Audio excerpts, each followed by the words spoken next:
Welcome. We have Kate Linkous here with Edelman Communications. Edelman Communications was established in the 1950s. It's a global communications firm that helps clients in business, government, education, and a host of other industry sectors develop their communications and brand reputations. And Kate Linkous works with the education sector at Edelman. Welcome, Kate. Welcome to Eastern Kentucky University. Thank you, Ray. Thanks for having me join you today. Absolutely. Could you start just telling us a little bit about your background, how you got into this field and in communications? Definitely. So I am coming up on my 15th year with Edelman. I came to Edelman as a speechwriter from Capitol Hill in Washington, and prior to that in Texas politics. What I was looking for was a career where I could continue to focus primarily on writing and helping executives communicate their message, but not necessarily in the political sphere. So at Edelman, I have been working for the last decade and a half with corporate executives and also increasingly with those in the higher education and secondary education space, in the administration primarily. Great. One of the things that Edelman has done for the past 20 years is publish the Trust Barometer. What role does trust play in education? And then also, how do school leaders build trust and how do they destroy trust? That's correct, Ray. So for the last 20 plus years, Edelman has been studying trust in institutions. And we look at four different institutions across society. We look at business, government, media, and NGOs, or non-governmental organizations. And there are a couple of principles that apply to really any industry that we've learned through our study of trust. And I'll say that increasingly, one of the principles that is highly pertinent to higher education and to education across the board is that you really need to begin with your employees. Your employees are among your most important stakeholders. They're the first that are going to go out and advocate for you or defend you in a crisis. So beginning by building trust with them is really important. Another principle that we've seen increasingly over the last 2 to 3 years is that your stakeholders, whether it be employers, your students, consumers, it depends on what business you're in, really are looking for the brand and they're looking for the executives that lead the brand to be out there speaking up and addressing social issues. So some of the divisive social issues that we've seen over the last year and a half here in the United States, from the uneven impacts of COVID to racial injustice, they're really looking for leaders to be out there having a point of view on those issues, and not just having a point of view, but then following it up with concrete actions. Great. You mentioned the term brand, and sometimes school leaders have a difficult time embracing the concept of their school being a brand, because we think of detergents and other products as having a brand. But I argue that schools do create a brand, and that culture is part of that brand. How do school leaders create and manage their brand? You're absolutely right, Ray. For many institutions, there's an almost allergic reaction to that word brand. We've seen through our own experience. But it is true that institutions are brands, and there's truly an emotional connection there with that brand that you see.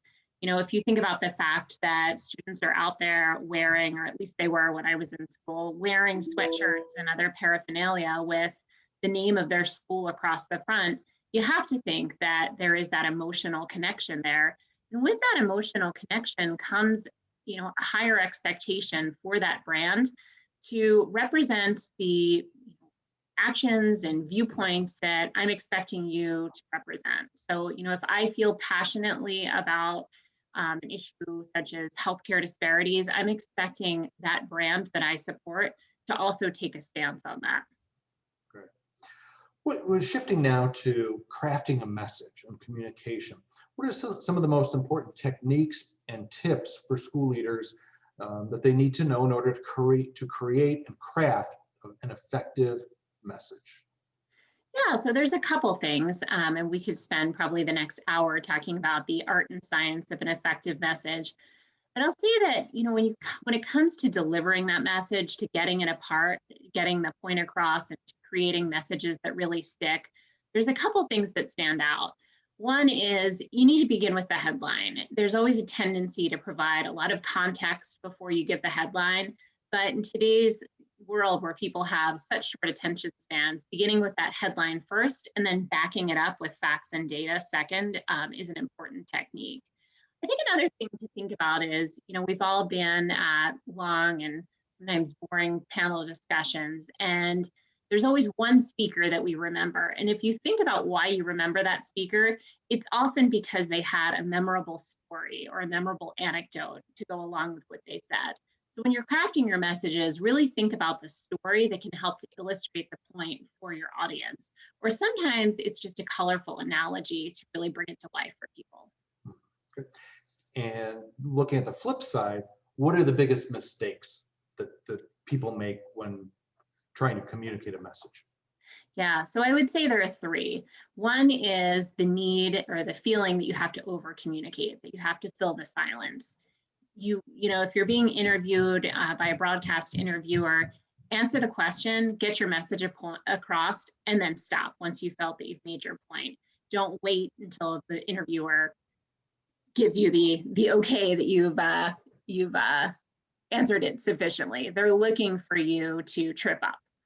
And I think the other thing I'd say is that, people often feel the need to answer the question directly. You don't have to answer the question directly. You need to get your message across. And that's what we call bridging. So it's a technique to move from the question that's asked to the answer that you want to provide. I think another thing, and probably the most dangerous, is answering a question that you're not really equipped to answer. You don't have all of the facts in front of you. You're just hazarding a guess. Never do that. It's always fair to say, let me get back to you on that. Sometimes in schools, there's a crisis, there's some controversy. Sometimes we just mess up. When we're trying to address a mistake that we've made, what's the best way to share that, to communicate that, to share bad news?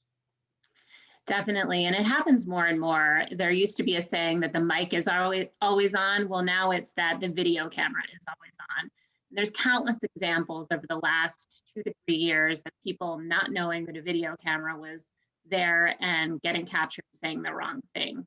So the best policy here, Ray, is just to catch yourself, and hopefully you do catch yourself, and apologize immediately. And that goes for being a moderator in a situation too. So if you are, for instance, moderating a panel and one of your panelists trips up and says something offensive or it comes across wrong, it's important to go ahead, correct them, say, I think what I heard you say was this. Is that really what you meant to say?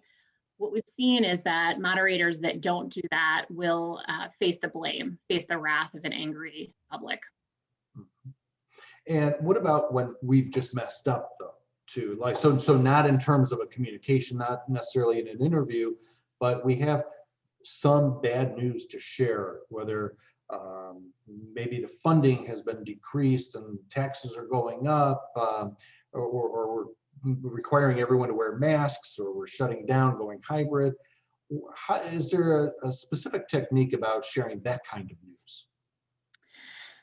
Yes, and I think the most important principle there is transparency. So coming out with bad news and not trying to cloak it too much in kind of the rhetoric to hide the message. So coming right out with it and then explaining why you're in the situation that you're in, and then committing, if you did screw up and it is your fault and that's why you're coming out with this statement, making sure that you include a commitment to change, to do everything within your power to make it right.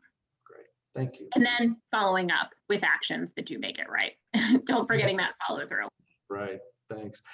Most of my students work in relatively smaller districts, and the local media tends to be smaller, maybe weekly newspapers. A little larger districts, there might be daily newspapers. There's, of course, online news outlets.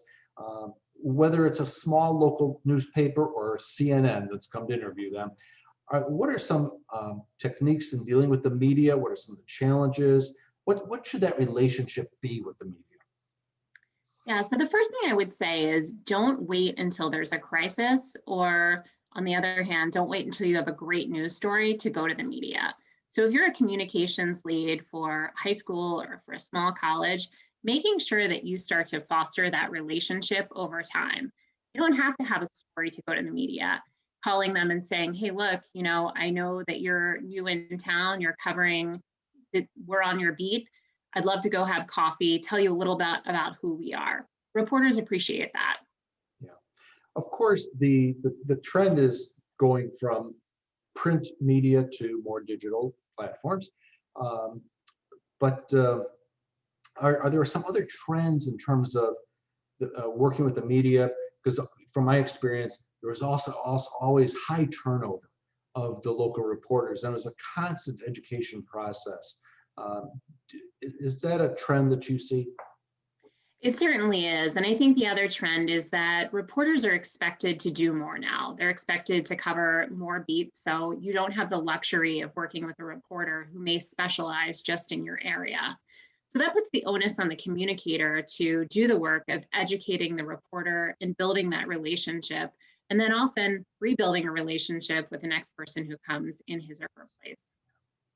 Do you have any final thoughts on communications, on trust, on brand building, and things that school leaders should be doing? Yeah, so my messages here would be twofold. One, I think that communications as an industry, as a practice, is more important than ever now when you think about the number of channels and ways that there are to communicate. So it's important from both the proactive sense, advising clients, advising businesses on how to communicate in a compelling way. And it's important in the reactive sense of preparing brands, preparing institutions on how to prepare for an issue, manage an issue that's emerging, or respond to one that erupts.